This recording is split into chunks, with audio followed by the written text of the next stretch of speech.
Hello, my name is Blake Graham, and it is my pleasure to have here with us today Dr. Gerhard Schrauzer. Dr. Schrauzer is Professor Emeritus from the University of California in San Diego, where he taught for 27 years, and he is a graduate with a PhD from the University of Munich. He actually graduated summa cum laude and is one of the youngest PhDs ever from that university.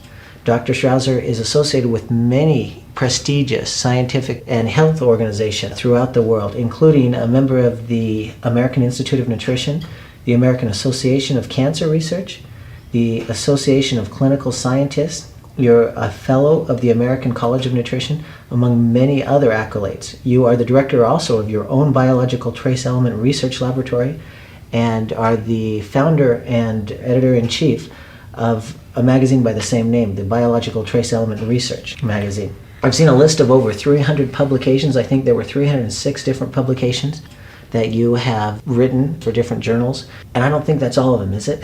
That's not all of them, that is read in peer-reviewed journals. And you're also an author and co-author of 6 different books. That's right. It's a pleasure to have you with us today, Dr. Schrauzer. Dr. Schrauzer, tell us a little bit about your background. Obviously, you've been interested in nutrition for a long time. Now, where were you born? Yes, well, I was born actually in the middle of Europe in a famous Bohemian bar, which was founded in the 18th century and then frequented by royalty and famous people during the next centuries. It's called Franzensbad. It is about 30 miles east of another famous bar called Karlsbad, and it's about 20 miles north of another famous spa called Marienbad. These were wonderful centers of health, you might say, in the 19th century, where thousands of people were coming, and what did they do? They drank mineral waters for health. And this is what got me interested in trace elements at a very, very early age in my life, because we had a hotel, and many of our visitors wrote down in the guest book how much they were helped by taking minerals in these mineral waters. And because of after the war, I couldn't go to school, so I joined a research institute as a young boy, actually, at the age of 14, that did nothing but study trace minerals in mineral waters and soil. So this is how I got a first and very deep insight into both chemistry, trace elements, and health-related aspects, which remained with me all my life. And believe it or not, in my hometown was an area where plant-derived minerals, colloidal minerals, you could actually see how they form. And when I was just 16 years old, I analyzed colloidal minerals from that source, and found later that some colloidal mineral products, plant-derived minerals, have very similar composition. That gave me, of course, the contact with Dr. Joel Wallach, because Dr. Joel Wallach came to me, placed a bottle of plant-derived minerals on my desk and said, "I want you to analyze this." And then I realized I had done this years before as a young man, and these solutions were actually quite similar chemically. What are some of the unique chemical characteristics of plant-derived minerals? Well, it is the combination of the elements and some of the additional substances that are present, basically sulfur compounds, which are making them so very unusual and healthful. And that's why we are seeing such wonderful effects. Many people report astonishing improvements of their health. Nothing helped, for example, against a bad back. Then they drink plant-derived minerals, and relatively in a short time they are much better. Now medical science would frown upon such stories, and I was skeptical too myself, but I had problems with my back. And believe it or not, if I'm permitted to tell this testimonial here, it helped me so fantastically that today I can carry any kind of luggage unsymmetrically with one hand or the other, and I haven't had any back problems since. And believe me, nothing else really helped before that. And we know now why this is actually, why this helps through the research I've done with the plant-derived minerals. It has to do with the sulfur content and the other minerals that are present, that the body is able to produce chondroitin sulfate, which is a rubber-like polymer, which helps the spine to remain rigid under stress. And obviously when you get older, you may not produce chondroitin sulfate polymers rapidly enough, and then you get slip discs and all kinds of problems with your back. So this is a very brief, the biochemical basis of some of the effects of the plant-derived minerals. These are not all, but some of them are very important. And that explains what always puzzled me, why so many people said it would help them so much with their back problem. You mentioned the sulfur compounds. Is that what gives many plant-derived minerals the astringent, bitter taste? That is also true, yes. That and some of the minerals present, iron and aluminum and so forth, yes. Recently, you've been involved in a historic movement to get the FDA, the Food and Drug Administration in America, to recognize some of the benefits of a particular trace mineral we know as selenium. Yes, if I may say so, the FDA does not allow that anyone could make a health claim about anything. You couldn't say, for example, that selenium helps against certain forms of cancer, unless you could prove it. They demand sufficient scientific evidence. So on the recommendations of Dr. Wallach, we accumulated approximately 500 scientific papers and submitted them to the FDA. And we were able to get the approval for 2 health claims. The first one is that selenium can reduce the risk of certain forms of cancer. And the second is that selenium produces anti-cancer substances in the human organism. And this is a quite significant achievement, and it's purely altruistic also, because other companies may use this kind of information, but at least now we can help people recognize the value of selenium. And I think this is most important, because the intake of selenium in many populations is insufficient to maximize its protective effects. Tell us a little bit about that, Dr. Schrauzer. Tell us about the selenium levels in the various countries that you've seen research from or done research in yourself. That's right. You see, selenium works on many different physiological levels. And one level, for example, is an enzyme called glutathione peroxidase. And that is an enzyme that prevents the accumulation of hydrogen peroxide and of lipid hydroperoxides, that is basically oxidized fatty substances, in our organism. Now, these substances, lipid hydroperoxides and hydrogen peroxides, have the nasty habit that they can decompose, forming very, very destructive oxygen radicals, so-called hydroxyl radicals. And these hydroxyl radicals will attack anything. Proteins, it will attack fats, it will attack even DNA. And the latter damage is, of course, the most serious ones, because if you get damaged DNA, you get mutations and ultimately even help in the progression of a normal cell into a cancer cell. And that's why people have measured glutathione peroxidase in the blood, and they determined the amount of selenium that we need on the activity of glutathione peroxidase in our plasma. And on the basis of that, they derived certain recommended dietary allowances. However, we have found that this is not sufficient, that selenium, there are in fact 23, or by now even 25, other selenoenzymes in the body. And some of them become activated only at relatively higher dosages. And so, in determining the RDA for selenium, glutathione peroxidase is now recognized as not being sufficient. You have to think of other enzymes, and one of them are the so-called thioredoxin reductases. Now, sounds very chemical. What it is that there are certain small molecules that contain sulfur, and they can be oxidized and reduced, small proteins, and they're called the thioredoxins. And they are very important in the transfer of electrons within the cell and within organs. And when this process doesn't work very well, then you can imagine there's havoc in the entire organism. And one enzyme, the so-called the thioredoxin reductase, will catalyze the reduction of oxidized thioredoxins back into their active reduced form. And that is a selenium-dependent enzyme, and that becomes activated only at significantly higher selenium intakes than recommended now based on glutathione peroxidase alone. So you're saying that we have a lot of free radical damage. That's kind of like rust of our cells, like just as iron rusts, or you see an apple that starts to turn brown. That same kind of activity can happen in our cells. And one of the things that helps prevent that is there's actually an enzyme that our body produces that requires selenium. And that selenium enzyme helps prevent that, and there's a certain level that the government has recognized in most countries that we need a certain amount of level of selenium for this one enzyme. But you're saying that there's actually 23 to 25 different enzymes that use selenium, so we actually need a lot more.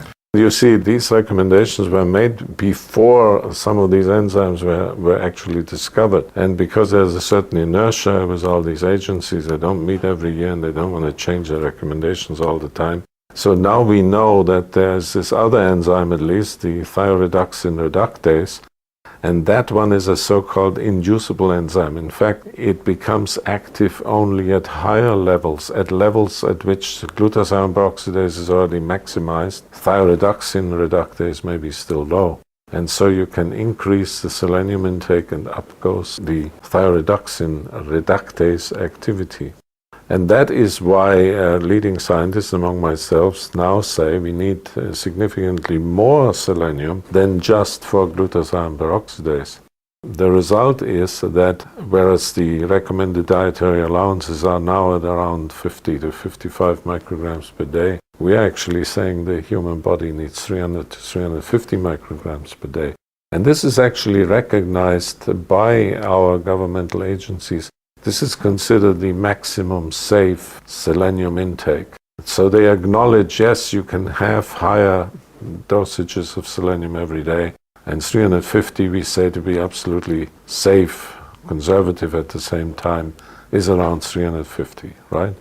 And so this is why I'm recommending, and this goes back to our work on cancer, that our selenium intake should in fact reach that level of 300 to 350 micrograms a day.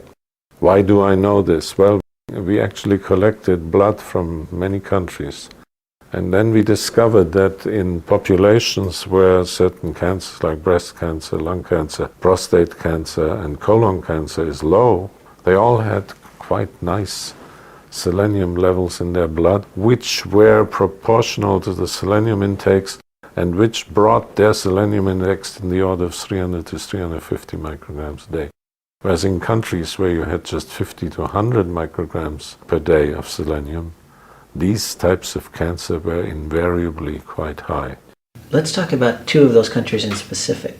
Let's talk about Australia and Japan. What are the daily intake of selenium that people get in their diets in Australia versus Japan, and the corresponding cancer rates in those two countries? We actually went to Japan and got blood samples and found that the Japanese have very nice blood selenium levels ranging between 0.27 and 0.30 micrograms per cubic centimeter, whereas in Australia it's only 0.13, which is only about 1/3 of that. And this corresponds to selenium intakes for, let's say, an average adult of 70 kilograms. In Japan of about 300 micrograms per day, whereas in Australia only about 100 micrograms per day. Now, mind you, 100 micrograms a day will not give overt signs, what scientists would call selenium deficiency syndrome, and we'll talk about these later. So clinically, they may at the moment look healthy, because they have enough to saturate glutathione peroxidase activity, but they don't have enough for other protective functions of selenium, and that brings us into the cancer range. You see, selenium protects against cancer by many different mechanisms. One is, for instance, the immune system, and the immune system requires more selenium. It requires about 200 to 300 micrograms a day. Why do I know this? I know this because they've done studies. In some patients that need artificial nutrition, intravenous nutrition, they add selenium to the mixture, but only about 50 micrograms, which would be about the RDA. And these people had very low antibody production against common antigens. And that is very important. When these people were given 200 micrograms extra selenium, their antibody production increased up to 10-fold. So there you have already one example that the recommended dietary allowances were limited to only one parameter, glutathione peroxidase, and they totally ignored the immune system. Why was that? Well, because at the time all these regulations were made, people were not all that interested in the immune system. But we now know, of course, much more about the immune system. We know, for example, that we have cells that destroy foreign invaders, bacteria and viruses. These are the so-called cytotoxic cells, derived from the specialized white blood cells. Now, these produce oxygen radicals to destroy invaders and other tumor cells. But they have to have enough selenium to do this well, or else they destroy themselves. And so studies have shown if you give people additional selenium, their cytotoxic cells can destroy up to 5 times more tumor cells than those who just get the normal RDI of selenium.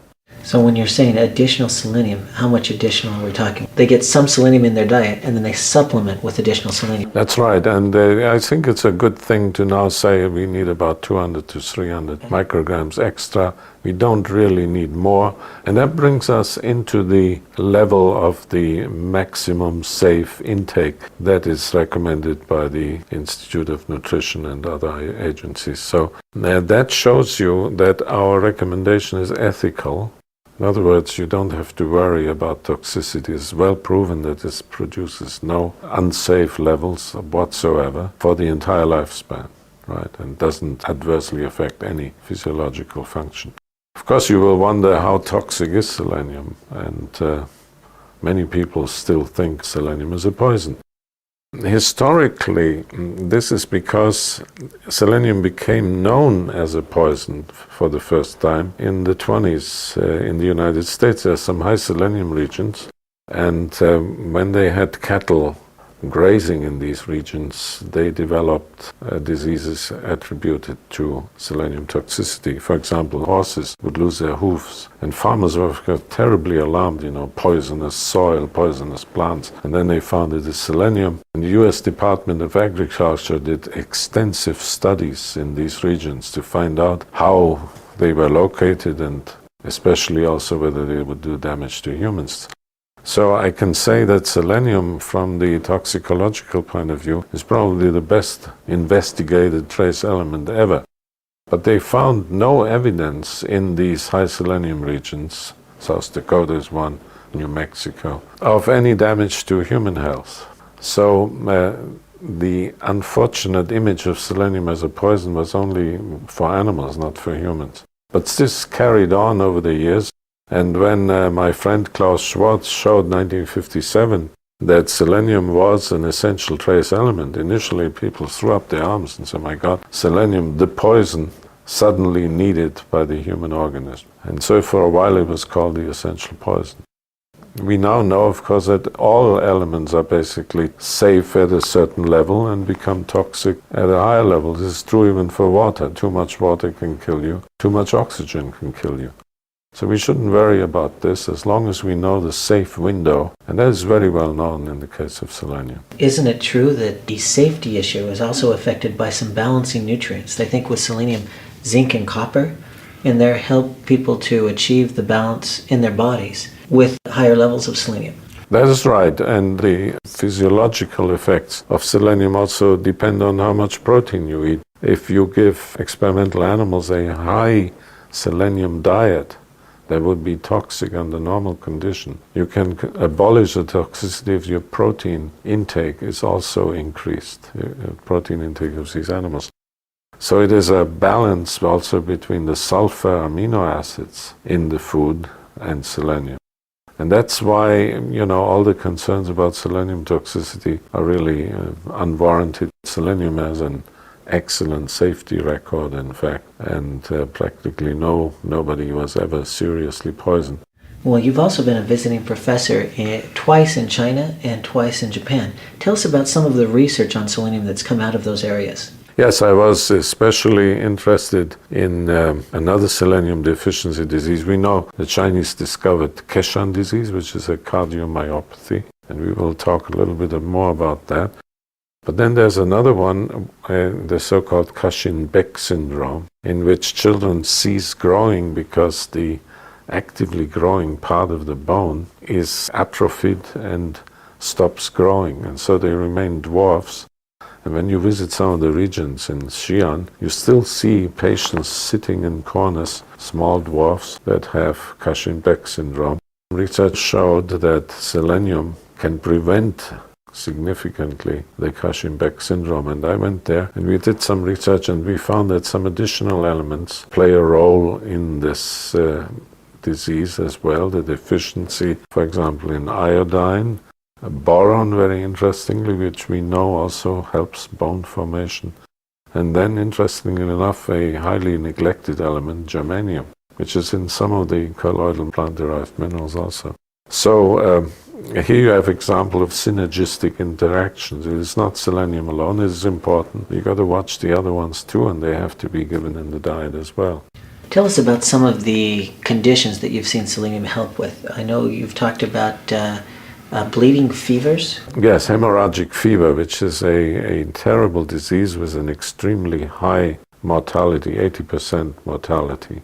And that also occurs in some parts of China, and it has a viral origin. And these people basically bleed to death.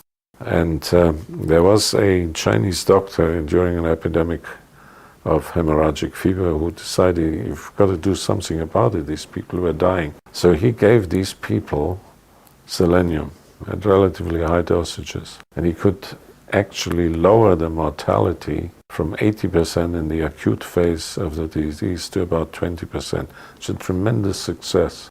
Some of this wonderful Chinese research goes completely unnoticed in the West, and this is why I actually created a special award for such researchers, the Klaus Schwarz Award, and the doctor's name was Dr. Hu, H-O-U, and he was a recipient of that medal.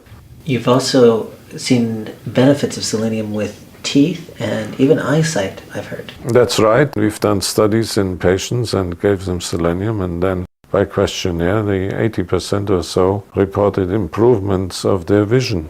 And you see, the eye has very high selenium concentrations. And in fact, as comparative studies have shown that in animals, the better an animal can see, the higher its selenium content is. And for instance, cats have very high, they have very good eyes, and the selenium content in the eye is very high. And so, yes, it is very, very important for our vision. In the case of teeth, the dentine is a sort of protein which is sulfur-rich, and it requires selenium to be formed properly. And so selenium is one of these so-called anti-cariogenic trace elements. It prevents caries. And a striking proof of this was a comparative study of the teeth of antique Greeks. They had perfect teeth. No cavities, nothing. Compared to modern Athenians, who have shocking teeth with a lot of caries. And they showed that the antique Greeks had 3 times more selenium in their dentine than the present-day Greeks. Now you will say, why is that? Well, it has to do with dietary changes. They eat much more sugar now. The sugar was unknown as such in antiquity. And they eat more grains, and it's simply a healthier diet at that time, which gave them automatically more selenium. So it's an anti-cariogenic agent. Now let's go down in the body into the thyroid. Selenium is needed for the proper function of the thyroid. And why is that? We have these thyroid hormones, and there are inactive forms. They're called T4. That's the molecule that has 4 iodines in it, tyrosine amino acid with 4 iodine. And that has to be converted to T3 with only 3 iodines. And there's an enzyme which does that. And that enzyme requires selenium. So it now happens, and they discovered that some people may have abnormal thyroid hormone production. They cannot somehow produce T3. And they didn't know how this came about until they found that these people needed additional selenium to produce enough of that enzyme to affect this deiodization. So now let's go down even further. Let's go to the heart, as we all agree, a very important organ. And the heart cells contract rhythmically. That's the marvel, the miracle of the heart cells.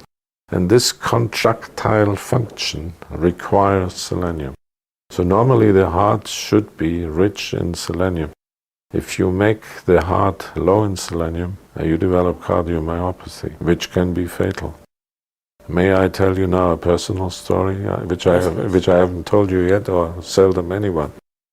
So as I told you, I was born there in the center of Europe, And at that time they didn't know that it was a selenium deficiency region.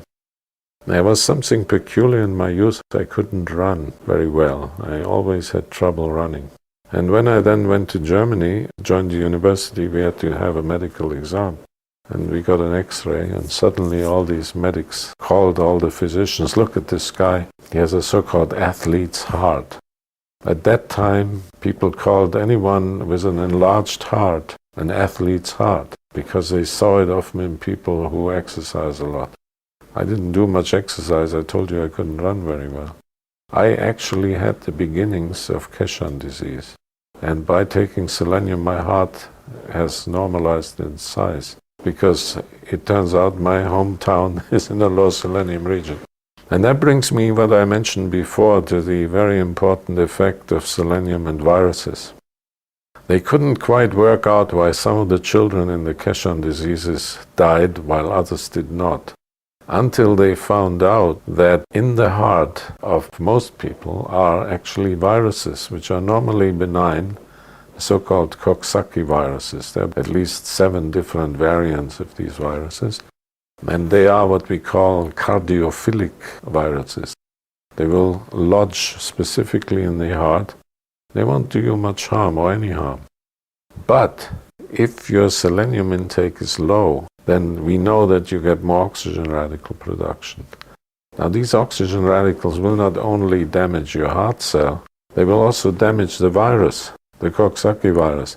And what was a benign, non-pathogenic virus will suddenly become virulent and destroy the heart of the host. So is that why there's a lot of doctors now, when somebody has a heart disease, they say you've got a bacteria or a virus lodged in your heart? You know, you pick that up somewhere.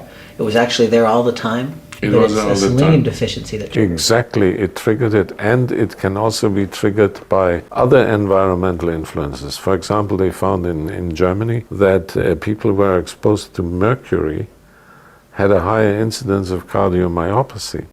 How is that possible? Well, selenium will react with mercury in the body. Mercury inactivates the necessary enzymes. So again, we are going back to selenium here. So this is the great story of selenium in the heart. And so Keshan disease is not a pure selenium deficiency, but it also has to do with viruses. And that brings us now to the absolutely wonderful effect of selenium against viruses. The studies were done by Melinda Bec, an American researcher, and she now has also found this is true for influenza virus. That means there are different forms of influenza virus which differ in how much damage they do. And she showed that in selenium deficiency, a mildly active influenza virus would become more virulent. So selenium is in fact also a natural antiviral agent. And that even is true for the AIDS virus. And there are now in the United States studies that show or are in the process of looking at the effects of selenium in AIDS patients. Now, those studies involve much higher levels of selenium than even we've been talking about. Isn't it much beyond even the 300? No, not necessarily. They're still physiological. And, you know, we did research with AIDS patients years ago because I, in fact, was the first one who recommended selenium supplementation to AIDS patients. And, in fact, this has been subsequently studied, and we did this ourselves, and we found symptomatic improvement of AIDS patients with selenium. For instance, the French have shown that the cardiomyopathy of AIDS patients can be alleviated by giving them selenium. And Dr. Montagnier, one of the co-discoverers of the AIDS virus, he actually also always recommended something has to be done against the oxygen radical production in HIV-infected subjects, because that increases the pathogenicity of that virus. So, selenium in viruses, who would have thought that suddenly? But always, you see, it's again the higher dosage level that we need optimally for protection. Selenium is not just a trace element that is essential, it also has protective functions, and for that you need more. In other words, you need a little reserve. Okay, let's go down to the liver. Also, as we all will agree, a very important organ. And the liver also should be normally rich in selenium. And in fact, in animal studies have shown that a healthy animal will have high levels of selenium in the liver. And in fact, when one of the first studies that was done by Klaus Schwartz, when he made experimentally low selenium diets, when he fed those to rats, these rats would develop within 2 weeks, young rats, a fatal liver necrosis. In other words, the liver would simply die. And that actually led to the discovery of the essentiality of selenium. And it happens sometimes in humans. I myself once was asked to help in a case of a serious alcoholic. He had no detectable levels of selenium in his blood, and he had a very severely damaged liver, so he was given large doses of selenium, and he had a very, very remarkable recovery. So selenium in the liver, very, very important. I've noticed with my own mother that she had a lot of liver spots, and when she started supplementing with extra selenium with the rest of the 90 essential nutrients, that those liver spots on her face all faded away and started disappearing from her arms and the back of her hands as well. That's a very good point. What are these liver spots? They're caused by basically oxidized fat, and they are called lipofuscin. And this is caused by oxygen radical production. If you then give selenium, after a while these oxygen radicals no longer produce and the spots will disappear. So the skin, in other words, requires selenium. And that, of course, also has to do now, if you add to this the immune system, can there be any wonder that selenium is a protecting agent against certain forms of cancer? This becomes quite clear now. Tell us a little bit about the Schrauzer Award. You've got a special award out now for people who do research on selenium. Tell us a little bit about what that represents and some of the studies that have come out from people that you've awarded this to. Right, well, actually, it is another of these stories of mine, which I haven't yet told very much. I once was invited to Germany to talk to former cancer patients.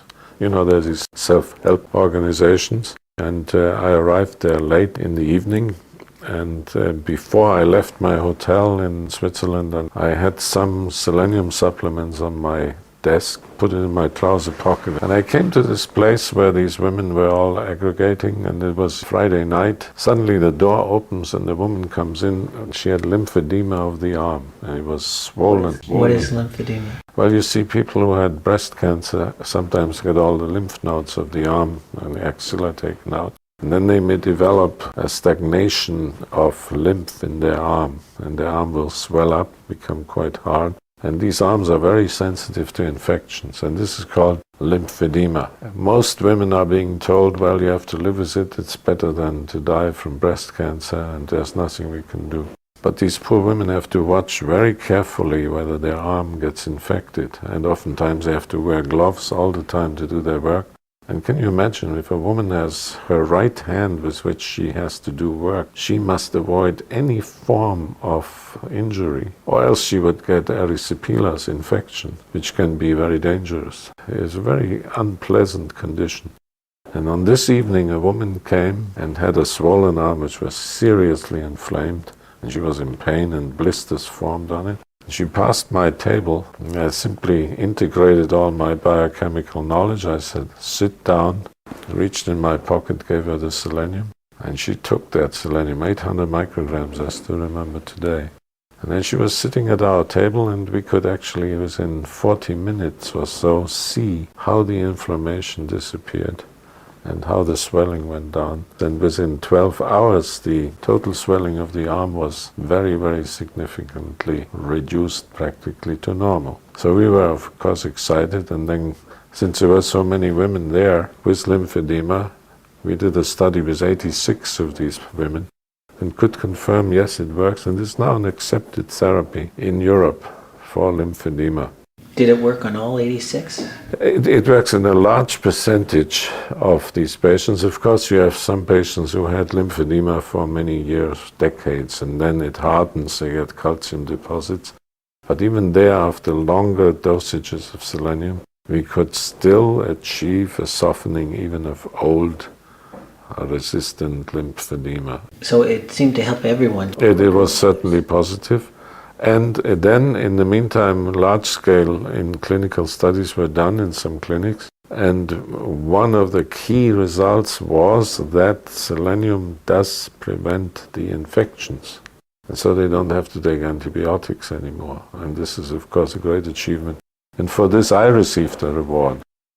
That brought me the idea that selenium must have many, many functions in other diseases associated with inflammation. And so I first recommended to use selenium in acute pancreatitis, which is another fatal disease. If you have acute pancreatitis, you're in big trouble. And selenium does significantly reduce the mortality from acute pancreatitis. Then the next very fatal condition is septicemia. And medical doctors in Europe have shown, in fact, that selenium reduces the mortality from septicemia, especially if accompanied by pneumonia. Now, this is, of course, an achievement because basically once you have septicemia and pneumonia, you better have written your will, my friend. But again, a significant mortality reduction was achieved. So suddenly all these terrible conditions became treatable. And so a company that produces selenium drugs decided we have to improve the knowledge of physicians in selenium and stimulate the use in acute medicine. And therefore they said, because in honor of me, they would nominate people for the Schrauzer Award if they came up with similar usages of selenium as I did. Last year in July in Berlin, we actually gave away the first Schrauzer Award to Dr. Savaskan, who discovered another very important thing, and that is that selenium can reduce the neurological damage subsequent to stroke. Now, you know very well that stroke is a rather terrible thing to have, but even worse is the subsequent damage of the brain cells. It leads to these often permanent effects of stroke. The paralyzation. That's right. And this is caused by oxygen radical damage to the neuron, and one can reduce that damage by selenium. So this is, again, another example of how selenium works. It's a true miracle element.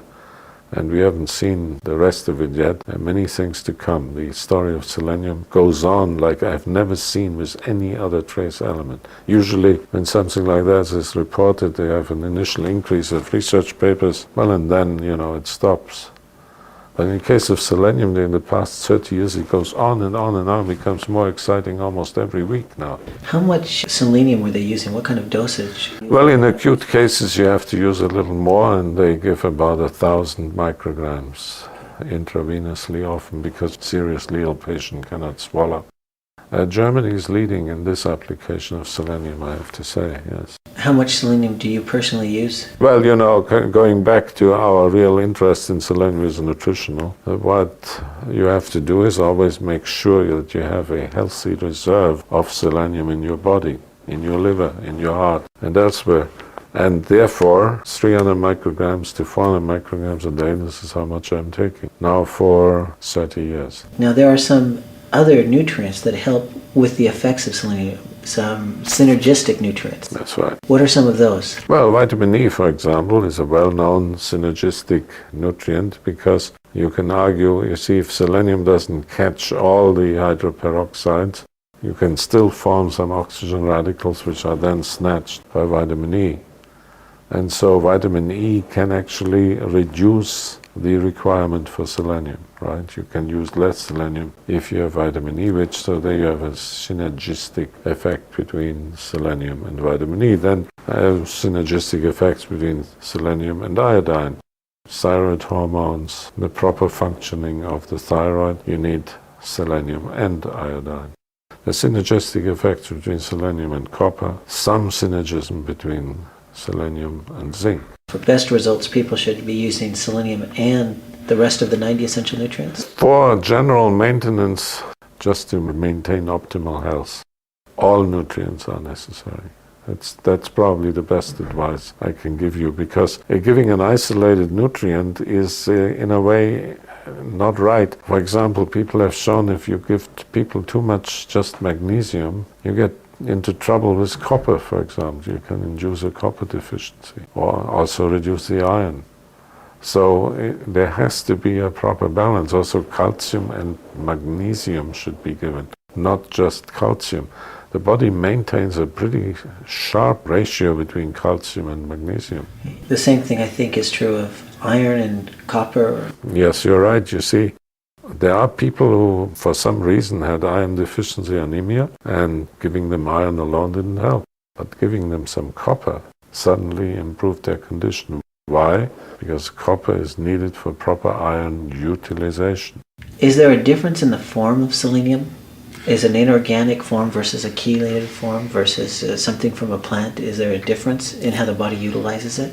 Yes, there is a difference, and I think this is a very good question because, first of all, we are talking about nutrition. What is the major nutritional form of selenium? See, plants don't need, at least this is our present knowledge, don't need selenium for growth. They basically absorb it from the soil altruistically to help animals and humans. Actually an amazing phenomenon.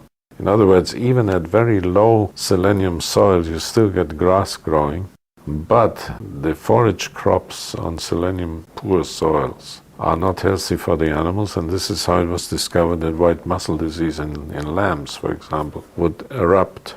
This form of selenium that is in the grass is not inorganic. It's in the protein of the plant, and it's in the form primarily of an amino acid, selenomethionine. So it turns out that in fact the key nutritional form of selenium is organic and selenomethionine. What does selenomethionine do? It's the only amino acid, and I cannot emphasize this enough, which can replace another amino acid in our body, methionine. And therefore selenium can be stored in the organism. Our muscles, which contain up to 40% of the total amount of selenium in the body, contain selenium in the form of selenomethionine. And this is important because if you give selenite to animals or humans, the body cannot make selenomethionine, and therefore you cannot get that selenium into the muscles. And that's why it's so very, very important to have an organic form of selenium in the form of selenomethionine. And therefore we should not, when they say chelated selenium, it's already not the same, because the body cannot make selenomethionine. So this is a nutritional form. There are, however, therapeutic form. If you have, this is not the purpose here of our discussion to talk too much about therapy, but selenite has been used and is being used in medicine and animal husbandry as a rapid form of selenium that is infused or given to prevent conditions. So yes, you can use sodium selenite for therapy if you need rapid effects, like I used for the lymphedema. If someone has an inflamed condition, you cannot give a nutrient and expect rapid result because it first has to be metabolized. You have to do something other and you give selenite. But for nutritional supplementation, as we understand it, selenomethionine is the form of selenium that should be given. And that was correctly recognized by the people who did the large-scale cancer prevention study, Larry Clark. They gave selenium in the form of selenomethionine as it is found in yeast. And in this regard, the study it was very important because it was a nutritional cancer prevention study. And so one should check always the label. Is it in the form of selenomethionine? Yes, then it is the nutritional form. If somebody is taking selenium supplements, you mentioned that they first have to be metabolized. Would taking enzymes help? Yes, in fact, vitamin B6 will help. Enzymes dependent on vitamin B6 will help to metabolize selenomethionine into the biologically active form. You mentioned that we store a large part of our selenium, 40%, in our muscles. I have heard people that use selenium before they work out and after they work out, and they don't have as much of the sore muscles afterwards. When I see some of these joggers and when I see how they massage their leg muscles, I always have to snigger because, I told you I'm taking selenium now for many years. Muscle pain was something I experienced after exercise. Ever since I took selenium, I don't even know what that is, muscle pain or muscle stiffness. Are there other nutrients that help with that as well? I've heard about calcium and muscle cramps and leg cramps. Yes, well, that is something true. Calcium, magnesium help, and that is also very important. In talking about nutrition, a lot of people have encouraged people to take megadoses of a single nutrient. But in your experience, even experience with the world-renowned Dr. Linus Pauling, Yes. that it's much better to take a broad spectrum of nutrition, and sometimes taking megadoses of one can throw off your balances in other nutrients. Isn't that correct? Exactly, and this is especially true for vitamin C, which is now, one of the most popular vitamins ever. And many people take, in my opinion, too much vitamin C, because if you take high doses of vitamin C, it causes a loss of copper. And that is very important because you can develop aneurysm, which can be fatal. And so this is one reason why I'm against megadosing vitamin C. Also, for another reason, when you take large doses of vitamin C, the body learns to adapt to this situation and excretes it more rapidly. If you then stop, the body, in fact, will continue deplete the organism of vitamin C, and you can get to very dangerously low levels. That's the so-called rebound effect. And lastly, I'm against vitamin C overdosage, and we've done that study actually in San Diego. Vitamin C is a reducing agent. It uses up oxygen, right? Now you need oxygen. Who will deny that? And there were studies before World War II where they tested fighter pilots, and these fighter pilots didn't have any pressurized cabins. And they noticed that if they took some vitamin C, their high altitude resistance would improve, but if they took too much of it, would get much worse. And this was repeated, and they indeed showed that guinea pigs given too much vitamin C had very low high altitude simulated oxygen depletion resistance. And we repeated this with American fighter pilots in San Diego at the Naval Air Base. And we could show that those who had the worst high altitude resistance was after dosage of high doses of vitamin C. So this is another reason why I said, let's do this. You talked with Dr. Linus Pauling about that. Did you see any of those effects in him personally? Yes, I knew Linus Pauling very well, of course, and like so many who take high doses of vitamin C, it causes your skin to become very pale because it interferes with the melanin production, which requires a copper-dependent enzyme. And so high doses of vitamin C we cannot recommend. I know you've associated with a lot of very prestigious scientists around the world. You've actually been listed as one of the top 10 most quoted scientists in the entire world.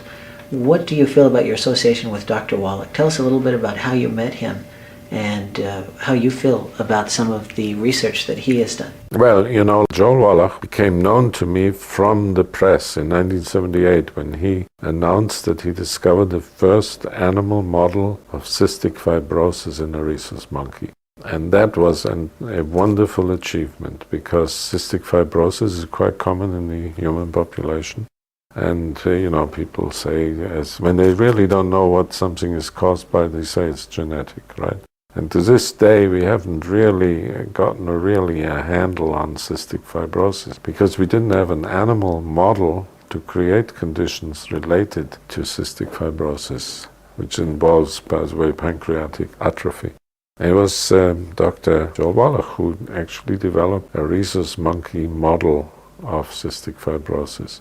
And when he announced this, he said that this discovery is relevant to human cystic fibrosis. And some of the old hands in cystic fibrosis research said, what? How can he possibly say that selenium and vitamin E deficiency would be causing cystic fibrosis? Cystic fibrosis is a genetic disease. There's nothing you can do about it. And poor Dr. Wallach lost his job at the Yerkes Primate Research Center. And when I read this in the American press, I got so furious. And I thought to myself, this is so terrible that someone is being fired for proposing something, for voicing an idea, which in this case was even supported by an experiment.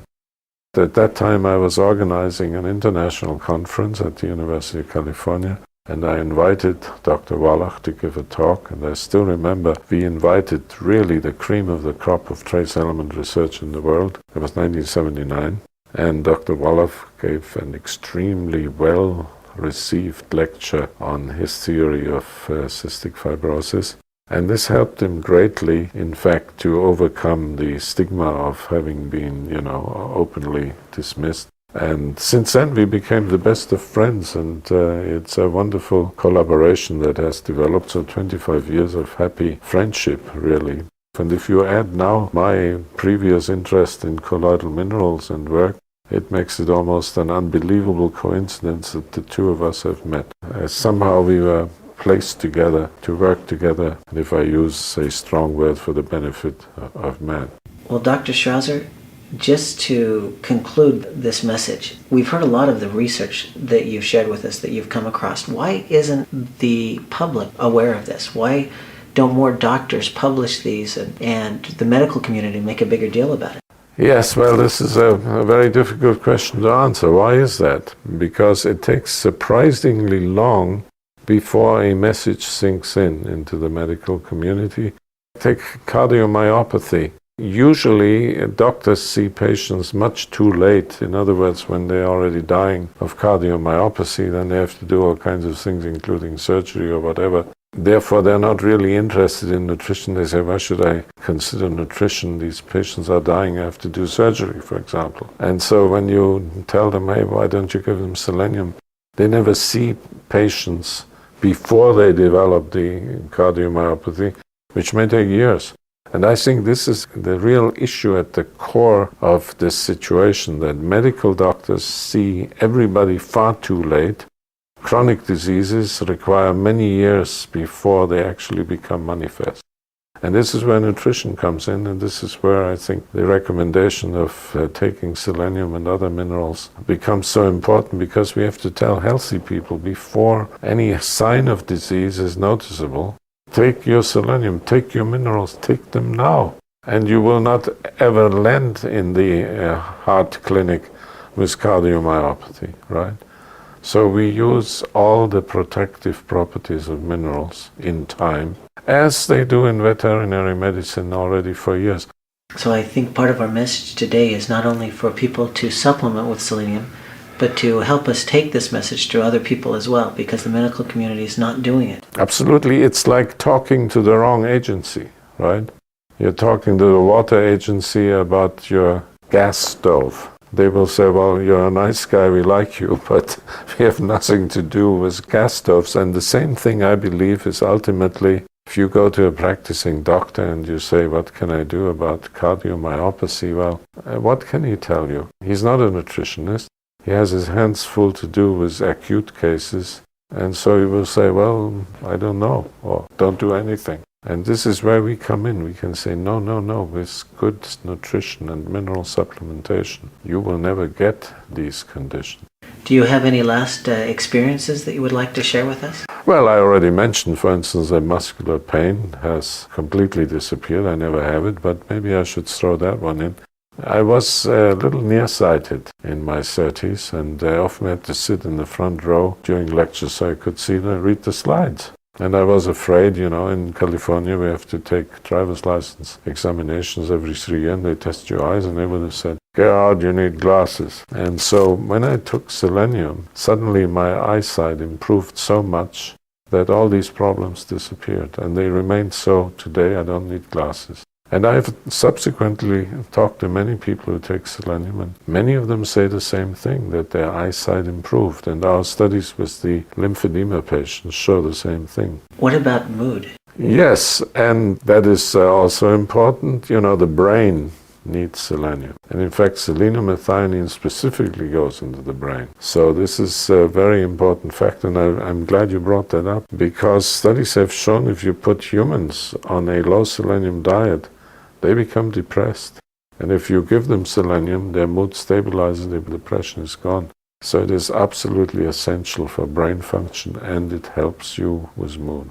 And we've seen that also in our studies with the HIV-infected patient. They reported, hey, I'm no longer depressed. What about for children? Is selenium important for children? Absolutely, and you see, this is one of my great concerns because during the first 4 or 5 months in life of babies, their blood selenium levels go down, often to very, very low levels, almost, acute deficiency levels, and then they increase slowly. But this is true for European, or you could say Western and Australian children. Interestingly enough, it's not true for Japanese children. There the selenium levels are high to begin with and never show that initial decline. So from this I judge that indeed our selenium supply is dangerously low because children should never go through a period where their selenium levels in the blood is very low. It should always be high to begin with so that they can really utilize the protective functions of selenium through every period in their life. Is that one of the reasons you see a lot of ear infections in small children? Well, it's well known. They say the immune system has not yet matured and all that sort of thing, but we know, my friend, without selenium, your immune system does not work. Selenium is required for all functions of the immune system. I cannot emphasize this enough, and unfortunately, in pediatric nutrition, selenium is, in my opinion, grossly underestimated and neglected. So if an adult is taking 300 to 400 micrograms a day, how much would you have an infant? Well, in infants, there are some recommendations. 20 micrograms a day is probably okay. I would, however, say that if it is the nutritional form of selenium, first of all, there's not much danger of toxicity anyway. So 20 to 50 micrograms for children per day would be perfect, right? And then especially, I think of teenagers. What they need, they grow rapidly and they're like adults. And don't forget, our weight has increased over the last 3 decades. Many of our discussions are dealing with average weights, yet the RDAs are not really specifying the weight of the subjects. Muhammad Ali and Michael Jackson have the same selenium requirement. Ridiculous. A heavy man must need more selenium, right? What about expecting mothers? Absolutely essential. And again, veterinary medicine has shown this to be true because selenium is the key element guaranteeing the healthy birthing of calves, for example. And also it reduces the incidence of placental retention, which is a very unpleasant thing to happen, very costly because these animals must be treated. Placental retention also occurs in humans, my friend, and you can prevent it with selenium. So women in pregnancy require selenium, yes, well, 200, 300 micrograms a day. Very, very important. Thank you very much for your time today, Dr. Schrauzer. We look forward to hearing from you again. Thank you.